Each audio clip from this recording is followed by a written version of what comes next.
रसोई। कानपुर शहर में एक बड़े से सुंदर घर में एक लड़की रजाई ओढ़कर सो रही थी। उसकी माँ कमरे में आते ही उसे देखकर बड़बड़ा रही थी और सारा सामान जो बिखरा हुआ था समेट रही थी। भगवान जाने क्या होगा इस लड़की का। शादी के लायक हो गई है, लेकिन आलस कूट कूट कर भरा है इसमें। देखो सूरज सर पर चढ़ाया है, लेकिन महारानी सो रही है अभी तक। कल को जब ससुराल जाएगी तब क्या होगा। इसकी सास रोज मुझे फोन कर करके शिकायत करेगी कि यही सिखाकर भेजा है अपनी बेटी को। अरे सोनम, उठ जा, नाश्ता तो मुझे सोने दो। प्रेमा सब सामान को व्यवस्थित करके रूम के बाहर चली जाती है। सोनम दिन के 11 बजे सोकर उठती है। नाश्ता करके फोन देखने लगती है। उसे याद आता है कि आज दोपहर का खाना तो उसे बनाना है। मम्मी ने कहा था कि खाना मुझे बनाना है। अरे यार, इतनी ठंडी में पानी में हाथ कौन डालेगा। खाना बनाने के लिए खड़े भी रहना पड़ेगा। मैं अपनी सहेली को फोन करती हूँ। हाँ। सोनम काफी देर तक फोन पर बात करती रहती है। प्रेमा देती हूँ, अगर तुम्हारी सास से जरा भी शिकायत सुनी मैंने तुम्हारी, तो मैं उन्हीं का साथ दूंगी, तुम्हारा नहीं।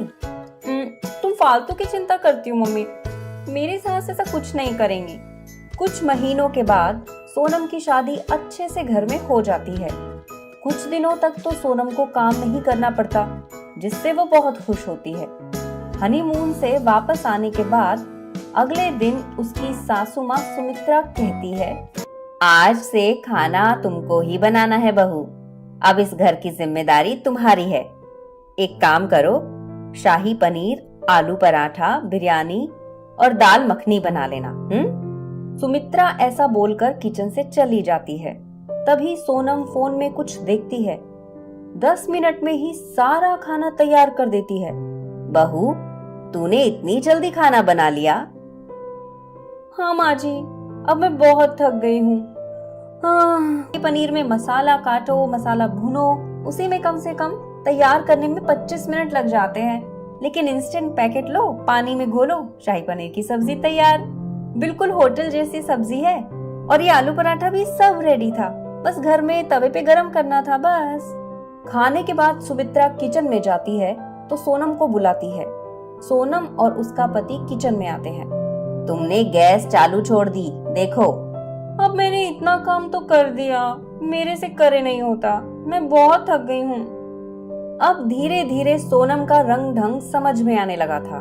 रात में जब भानु कमरे में आया तो, सुनिए, पंखा चला दीजिए।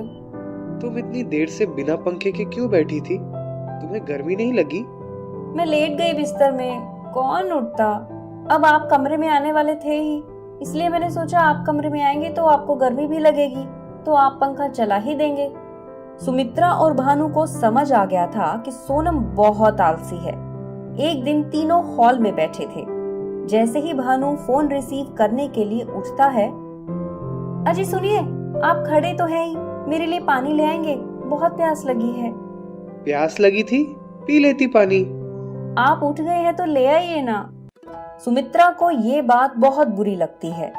वो मन ही मन सोनम को सबक सिखाने का निर्णय लेती है और अपनी समधन को फोन लगाकर सब बताती है। एक दिन उनके घर में किटी पार्टी होती है। उसमें बहू आ गई है तो अब सुमित्रा बहन को आराम ही आराम है। तुम तो काम नहीं कर पाओगी, इसीलिए मैंने अपने घर में एक नौकरानी रखी है, वो भी फ्री में काम करेगी। सुमित्रा नौकरानी को आवाज देती है तो वहाँ प्रेमा खड़ी होती है। ये देखकर सोनम को बड़ी हैरानी होती है। माँ, आप यहाँ क्या कर रही हैं? अपने कर्मों का फल भोग रही हूँ बेटा। अब उन्होंने तुम्हें कुछ सिखाया नहीं है तो ये उनको ही करना पड़ेगा। ये उन सब लोगों के लिए सीख है जो अपनी बेटी को कुछ नहीं सिखाते। आप ऐसा कुछ नहीं करेंगी। मैं तुझे कितनी बार बोलती थी, कितना समझाती थी, लेकिन तूने मेरी बात नहीं सुनी। आप यहाँ खड़ी खड़ी क्या कर रही हो? जाओ, जाकर मेरी सहेलियों के लिए कटलेट बनाओ। माँ, आप नहीं करेंगी, मैं करूँगी। हमें इंस्टेंट वाला खाना नहीं खाना, पता नहीं तुम कैसा बनाओगी। मैं खाना अच्छा बनाती हूँ। यही नहीं, मेरी माँ ने मुझे अच्छे संस्कार दिए हैं। मेरी माँ के संस्कार गलत, मुझे माफ कर दीजिए।